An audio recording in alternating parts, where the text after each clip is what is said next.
Starting next week, I'm moving into your lakeside house. That's what my sister said. No warning. No discussion.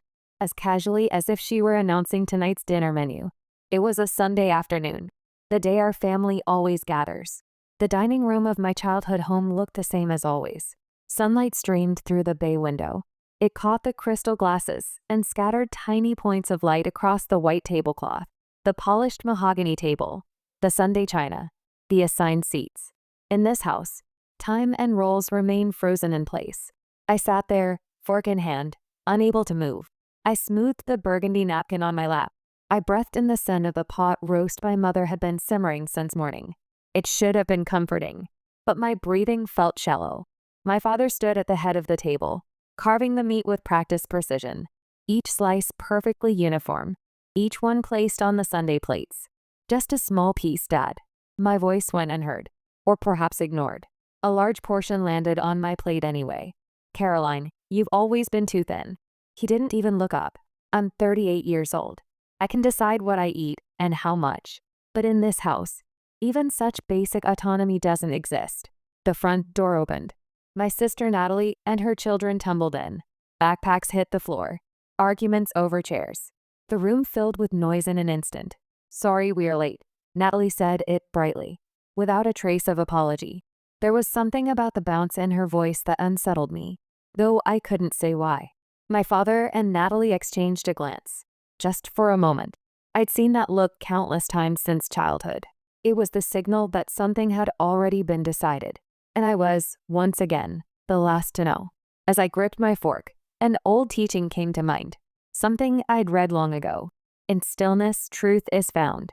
At that moment, I didn't yet understand what it meant, but my body knew before my mind did. This calm was the quiet before a storm. Am I wrong for refusing when my family told me they were moving into my lakeside house? There was no discussion beforehand. No option to say no was ever offered. Does refusing to go along with this make me a betrayer of my family? I still hadn't swallowed a single bite. I mean your weekend house. You know, the lakeside one. My sister's words dropped into the center of the table. I couldn't respond immediately. The meaning didn't register. I heard the sounds, but they didn't form into sentences. The dining room held that particular stillness of a Sunday afternoon. Sunlight reflected off the crystal. Light danced across the white tablecloth. No one gasped. No chairs creaked. My father set down his knife. That was all. The sound of the knife touching the table was small, but I knew that one small sound was enough to decide everything. My mother glanced once at his hands. She nodded silently. No words. No confirmation. Just the familiar signal passing between them. I watched this exchange and checked off the facts in my mind, one by one. This wasn't a request. This wasn't a forum for my opinion. My answer had never been part of the equation. My father and mother didn't wait for my reaction. They didn't need to. In this house, many things have always been decided this way. Quietly. Politely. With the appearance of correctness.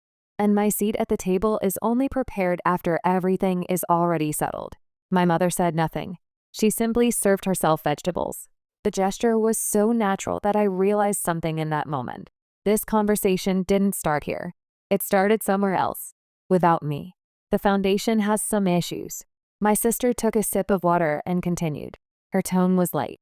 More of a report than an explanation. It needs work. They said it's not safe to wait. My father picked up where she left off. So we'll be using your place for a while. It's sitting empty anyway. Sitting empty. I felt my eyebrows twitch slightly at the phrasing. Having a space that's not always occupied is not the same as surrendering it to someone else. My mother still didn't look at me when she spoke. The children will feel safe at your house. I held my fork and slowly exhaled. If I said something now, the atmosphere would shift. I knew that. And in this house, I was always the one who shifted the atmosphere. My sister had already moved on to the next topic. The oldest wants the blue room. The youngest likes the corner room. Her voice reached me, but somehow it felt distant. When children enter the conversation in this house, everything accelerates. The talk becomes concrete, cheerful. The mood makes it feel impossible to turn back. I found myself reflexively picturing the layout of the lakeside house. The blue room facing the lake. The corner room where morning light comes through the windows. The stairs. The hallway width. the way the doors swing open. These should have been the observations of an owner, but I realized I was already thinking like a property manager. Who would use which room to avoid conflict? How the flow of movement would work? Which areas were vulnerable to damage? In that instant, I caught myself. I haven't given permission, and yet I'm already planning accommodations. I sat in silence. Surprise comes late. Right now, organizing the situation in my head took priority. The room assignments were being discussed as settled facts. I kept moving my fork, but I was falling behind the pace of the conversation. This wasn't a discussion. This wasn't a proposal. This was notification of a decision already made. In this house, such things happened often. Was saying nothing an act of kindness? Or was it just avoidance? I knew my family was in a difficult situation, and yet I was thinking about protecting my own life. Whether that was the right choice, I couldn't yet say. My name is Caroline. I'm 38. I'm an architect. I draw blueprints. I analyze structures. When problems arise, I break them down and address them one step at a time. I prioritize understanding the situation over reacting emotionally. That's partly because of my work, and partly because of how I was raised. I'm the older sister. I have one younger sister. Since childhood, I've been called the calm one and the reasonable one. That wasn't praise. It was a role. When decisions are made in my family, my opinion is asked last, and by that point, the conclusion has usually already been reached. What's expected of me isn't disagreement. It's understanding and adjustment. I divorced 6 years ago. I've never explained why. If I did, I knew it would be analyzed, judged, reinterpreted to fit someone else's convenience. I bought the lakeside house shortly after the divorce. I needed a place that was quiet, where no one would intrude, where I didn't have to think. That house was both a foundation for my life and a structure for my recovery. So I'm always careful to notice when things are moving based on emotion, whether it's goodwill or unconscious control. The shape is often the same. Since childhood, I've always been the last to know. Career decisions, family vacation plans, decisions that required someone to make a sacrifice. Discussions happened beneath the surface. Only the results were delivered with calm faces. No raised voices. No accusations. That's exactly why refusal is so difficult. I poured water into my glass and began arranging numbers in my head. I bought the lakeside house 6 years ago. The purchase price was $420,000. I've spent $95,000 on repairs. 3 years ago, a flood filled the crawl space. All the wallpaper peeled away. I handled the contractors myself. I negotiated with the insurance company. I dried out the floors. My family was on a cruise. There was no contact. Still, I didn't let go of that house. That place was where I first slept soundly after the divorce. I didn't have to check the locks multiple times at night. I didn't have to read anyone's mood. I could simply breathe in peace. It'll be about 7 months. My father said it as casually as if he were talking about the next long weekend. We're family. We have to help each other. My sister said it. In this house, those words are always treated as absolute truth. 7 months. In my life, that's not a short period of time. I quietly broke the number down in my mind. Spring into summer. 2 major work deadlines. A complete restructuring of my daily rhythm. 7 months isn't something you can just adjust around. It's not a duration that can be dismissed as temporary. To my father, it's probably short, because it's happening somewhere he won't be living. To my mother, it's the same, because it assumes someone else will take responsibility. I stared silently at the water in my glass. In this house, the length of time isn't decided by the person taking it on. It's decided by the person handing it off. 7 months. The number began to take on weight inside me. I folded the napkin carefully and removed it from my lap. When I do this, I always observe myself. Am I trying to escape? Am I trying to comply? Or am I trying to change something? In stillness, truth is found. The teaching I'd remembered at the beginning came back to me. I still didn't fully grasp its meaning, but I knew that if I let this moment pass, the same ending would come again. I'd done this before. I'd stayed silent in the same way. In stillness, truth is found. That teaching returned to me now, carrying a different weight. I knew the reason back then too. If I spoke, the atmosphere would grow heavy. If I didn't, the conversation would continue with everyone's faces calm. I chose the latter. As a result, things appeared to settle smoothly, at least in the moment. but all that remained afterward was exhaustion. No one thanked me. No one remembered. And yet the role of the understanding one came back to me the next time, as if it were a given. It would happen again. If I kept my mouth shut now, I was almost certain of it. I reached for my bag. I didn't speak yet, but on this day, I stood in a different place than I had before. I had begun to step, just slightly, outside the predetermined flow of this house. Phase 2. How it became normal. The Sunday meal continued as if nothing had happened. Despite my sister's declaration, no one raised their voice. My father picked up his knife again. My mother offered gravy. The conversation shifted to the grocery store down the street, to something someone saw on the news. I felt as though I were watching it all from a slight distance. Can people really return the abnormal to normal so seamlessly? My sister continued talking as if the move were already confirmed. The estimate is already done. They're redoing not just the foundation, but all the plumbing too. I nodded silently. I told myself that nodding didn't mean agreement. My father became more animated when paperwork was mentioned. Is the contractor trustworthy? Will insurance cover it? The temporary housing period could extend.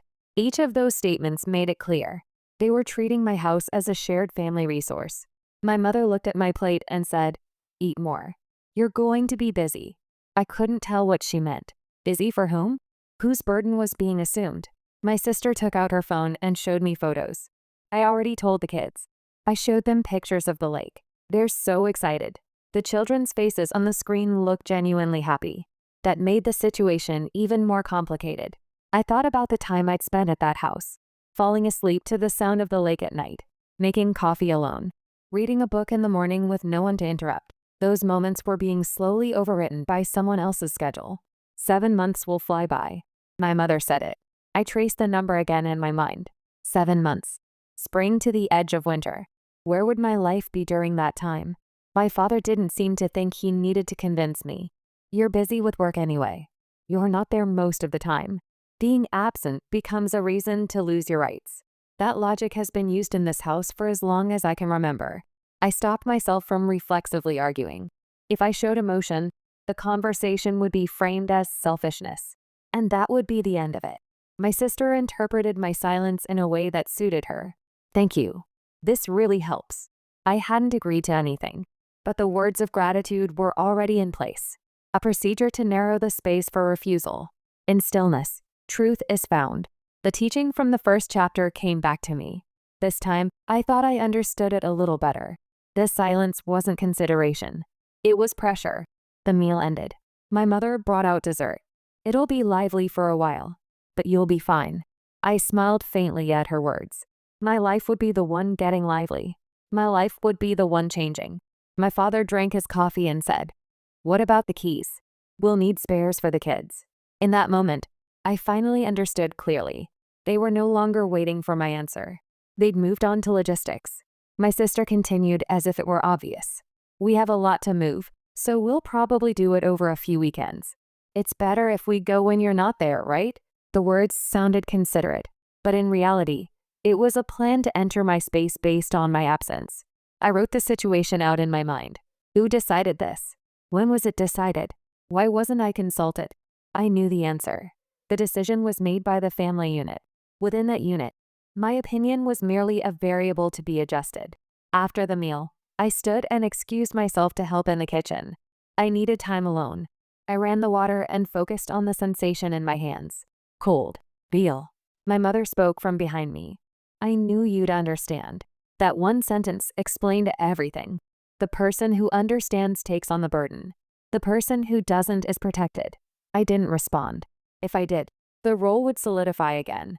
From the living room, I could hear my father and sister discussing specific dates, days of the week, times, the contractor's schedule. I looked out the window. The evening light stretched long across the yard. If I said nothing now, it would be settled. I'd been through this pattern many times before, but this time felt different. There was a faint resistance lingering in my chest. Not emotion, not anger, calculation. I thought about the lakeside house, the flood 3 years ago, the days I spent negotiating with contractors, the long phone calls with the insurance company. No one helped me then, but I rebuilt it myself. That fact was beginning to take shape inside me, quietly, but with certainty. This couldn't continue. It was too early to reach that conclusion, but the option of simply going with the flow was slowly disappearing. I thought about the documents in my bag. I wasn't ready to show them yet. For now, I just needed to confirm something: how my life was being treated in this house. Nothing seemed decided, but almost everything was being decided. I still hadn't said anything. That was the only fact. After I left my parents' house, I sat in my car without starting the engine. Through the windshield, the evening sky stretched thin. My fingers were cold. I realized, belatedly, that I was tense. I hadn't said anything. That was the only fact. I clung to that fact as I steadied my breathing. I didn't know if staying silent had been right, but I knew that once I spoke, there would be no going back. On the drive home, I pictured the front door of the lakeside house, the position of the keyhole, the weight of the door, the faint creak of the hinge when it opened. I had organized that space as the center of my life. No clutter, fewer fragile items, a place where silence could be maintained, and my family was thinking of it as a temporary shelter. The next morning, my phone buzzed. A message from my sister. "Good morning. Thanks for yesterday." My chest tightened slightly at those words. Thanks implied I'd agreed to something. Denying it would become my burden. Before replying, I broke down the situation.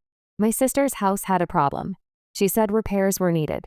My father said it would take about 7 months. If that was true, her family needed temporary housing. Normally, they would first look into rentals or short-term accommodations. If that was difficult, the next option would be my parents' house. Especially with children, they choose somewhere safe and manageable. And yet my house was the first choice. There was a reason for that. The reason was simple. I was the hardest person to say no to, and my parents knew it. I sent a short reply. Yesterday was sudden. Let me confirm the details. My sister's response came immediately.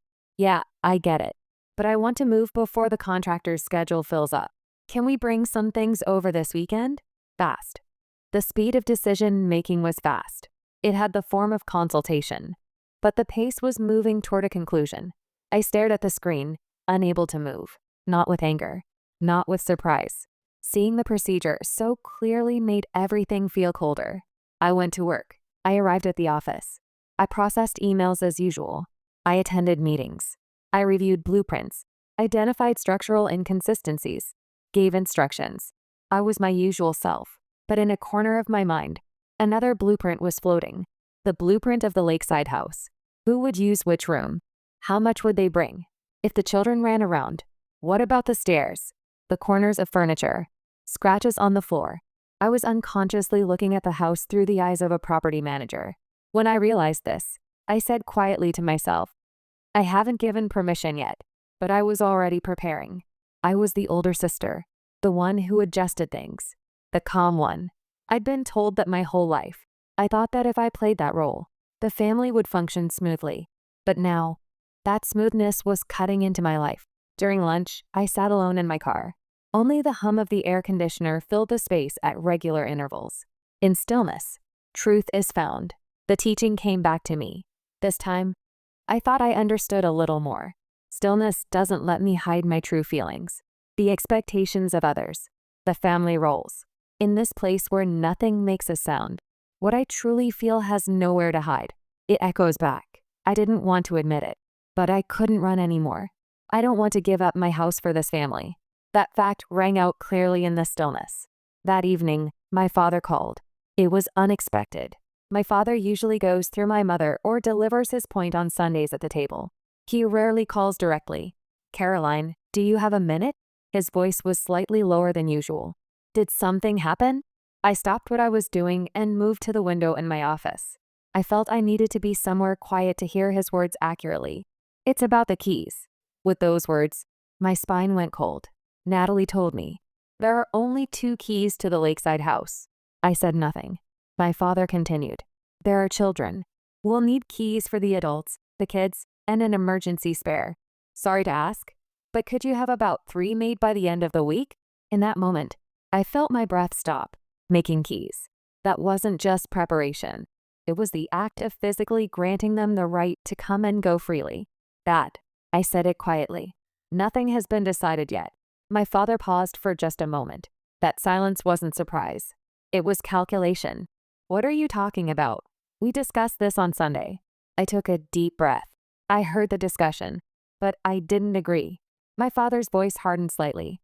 Caroline, your family is in trouble. You understand that, don't you? I understood. That was a fact. My sister's house had issues.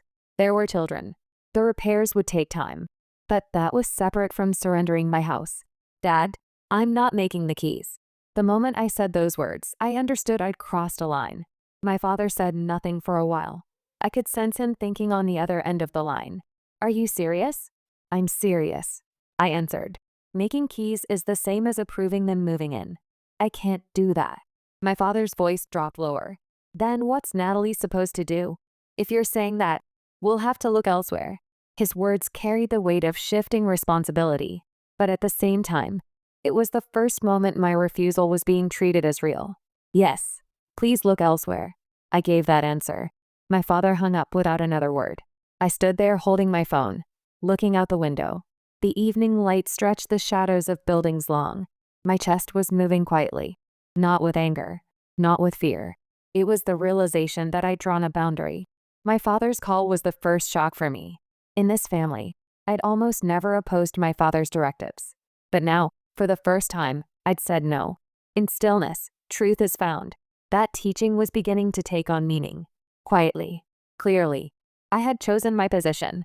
I didn't yet know if this decision was right, but I knew I hadn't let myself be swept along. That night, I drove to the lakeside house. The reason was clear. I needed to confirm something. When I arrived, the familiar silence greeted me. The scent of the lake, the sound of the wind, the distant calls of birds. I unlocked the front door, took off my shoes, and stepped inside. The floor was cold. I turned on the lights. The white walls glowed softly. I sat on the living room couch and didn't move for a while. This was my place, a place I had built. 7 months. My family would live here. Every time I came during that period, I'd encounter traces of someone else's life. Scattered toys, added furniture, a different smell, broken doorknobs, scratched floors. In my imagination, I was already exhausted. I stood and walked through the house. The bedroom, the kitchen, the bathroom, the stairs. Every space was one I'd arranged for my own breathing. Someone else's life would enter it. That wasn't inherently wrong, but it wasn't my choice. I opened a kitchen drawer and checked the box where the spare key was kept. 2 keys, one for everyday use, one for emergencies. My father had said, we need 3 made, which meant they saw handing over keys as the obvious next step. I closed the box and washed my hands. I thought quietly. Their method wasn't to force things suddenly. They built justifications. They used the children as a shield. They wrapped it in kind words. And at the end, they made the person who refused look cold. If I said nothing, that process would proceed flawlessly.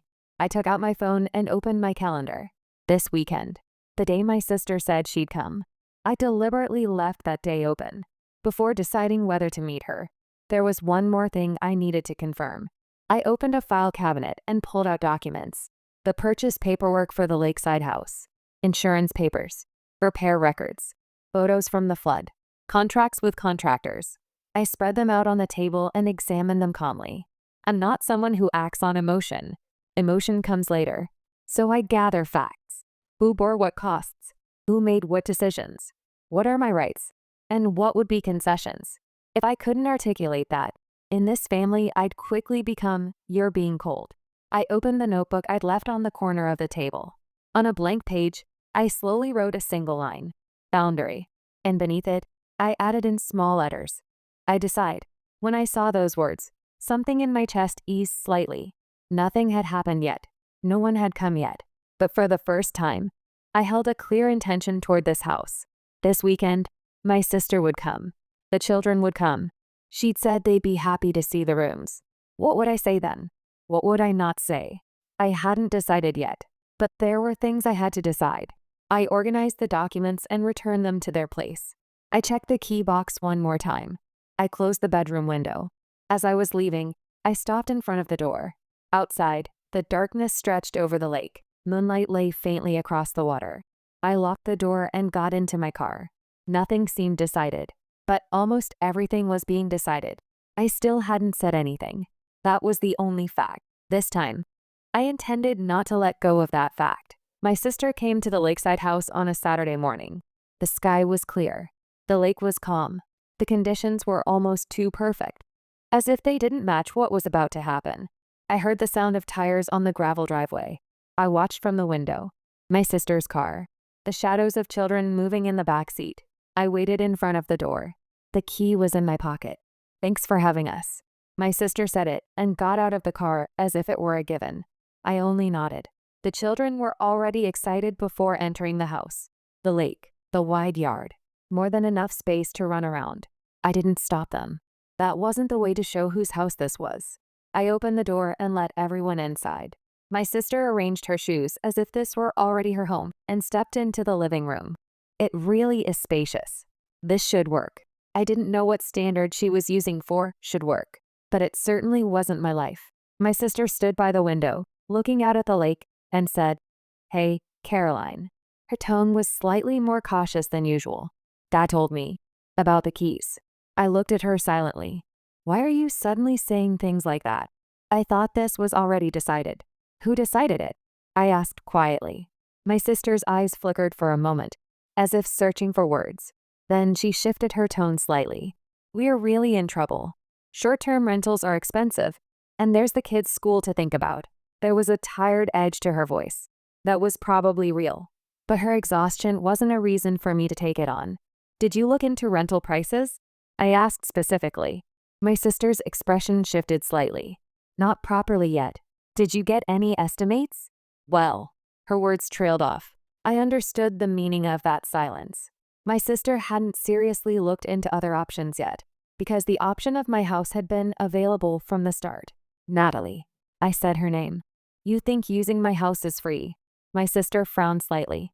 "We're family." "Why are you talking like that?" "Because we're family, I'm saying it," I answered.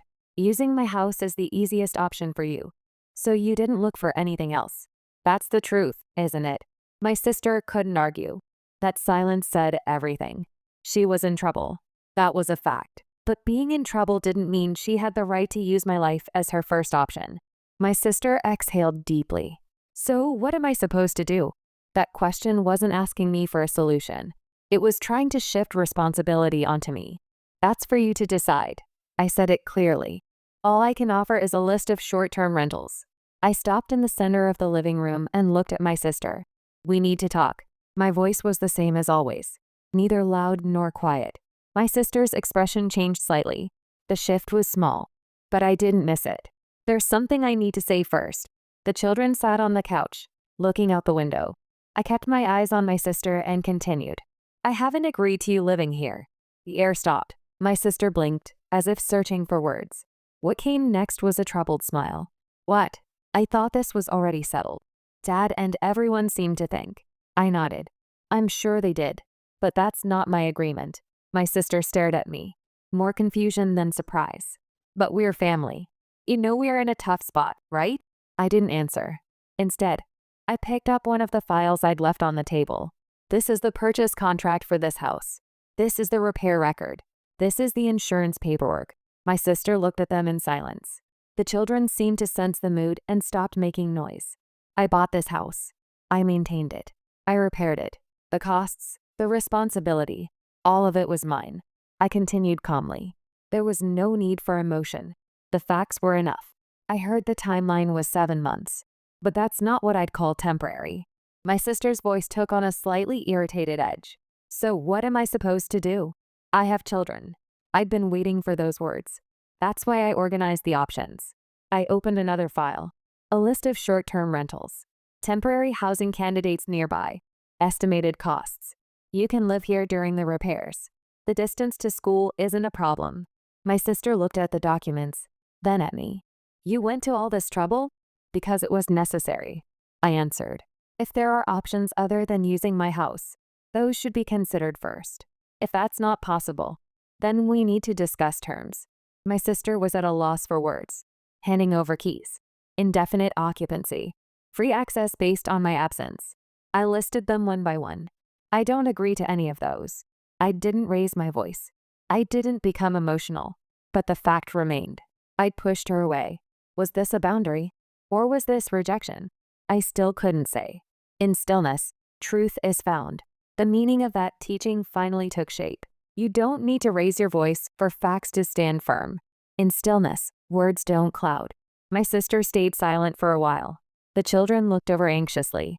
I lowered my gaze and spoke more gently. I'm not saying I don't care about you, but giving up my life and helping you aren't the same thing. My sister's expression shifted gradually. Not anger. Not understanding either. Calculation. Isn't that a little cold?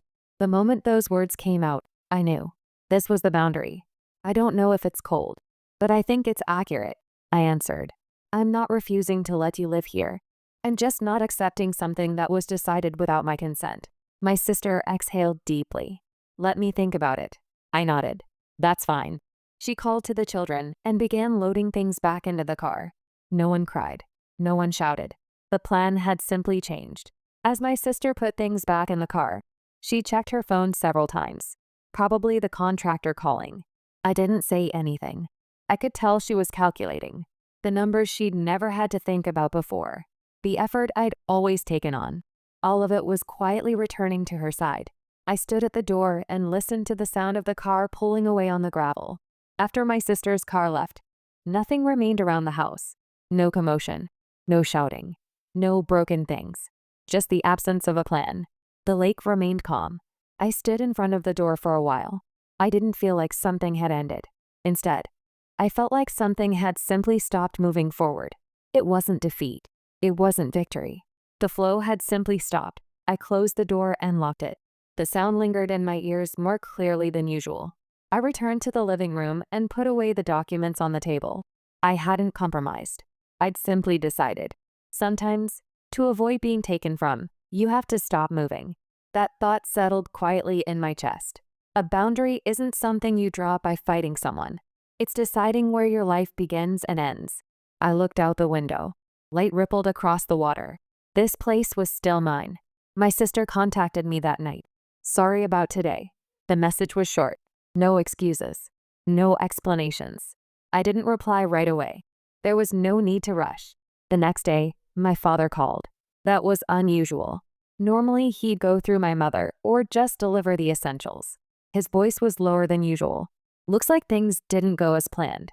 That's how he began. He didn't say who was wrong. He only acknowledged that the flow had changed. Not a command. Not an instruction. Not even the heat of an opinion. I listened carefully to his tone. My father was trying to correct the situation. He wouldn't say he was wrong, but he was trying to redirect the flow. In this house, that alone was a significant shift. We're going to look for temporary housing. Apparently, there are short-term rentals that meet the requirements. I nodded at that. It was the natural outcome. I see. There was nothing more to say. My father didn't go into details. Where they'd live. How they'd cover the cost. Who would take responsibility. In the past, my father would have decided those things. But this time, no one was there to take on that role. My father paused, then said, "You've had it rough too." For the first time. There was nothing extra in those words. Not gratitude. Not evaluation. Just something close to acknowledging a fact. I only said, "Yeah." A few days later, my mother sent a message. "I think you were right this time. We were about to push you too hard." When I read it, I exhaled deeply for the first time. I hadn't been asking for an apology. What mattered was that reality had been corrected. As I reread my mother's message, I confirmed one thing. My mother wasn't rejecting my decision, but she didn't fully understand it either. That was fine. In this family, maintaining distance is far more important than complete understanding. After that, my mother stopped bringing up the house much. She didn't intrude unnecessarily. She didn't give advice disguised as instructions. It wasn't repentance. It was adjustment. If you don't overstep, the relationship won't break. My mother was beginning to learn that. My sister's family rented a short-term place on the other side of town. The distance to school was fine, and it covered the construction period. When I heard that, I felt less relief than quiet acknowledgement. I later learned there had been multiple rental options available. The choices had been there from the start. No one had just bothered to look. My house was chosen because it was the closest, and I seemed the least likely to say no. That was all. My sister later sent a photo of the rental contract, rent deposit, moving costs, commute and school distances. When I saw those, I said nothing. That was the reality she needed to pay for. A few weeks later, I went to the lakeside house alone. I unlocked the door and took off my shoes as always. The interior was still quiet. Nothing had been added. Nothing had been lost. I made coffee in the kitchen and sat in the chair by the window. The surface of the lake moved slowly. This was a place that extended from my life, not a refuge, not a shared resource. I opened my notebook and found the page where I'd written boundary. Beneath it, I added a new line. A boundary isn't something you explain.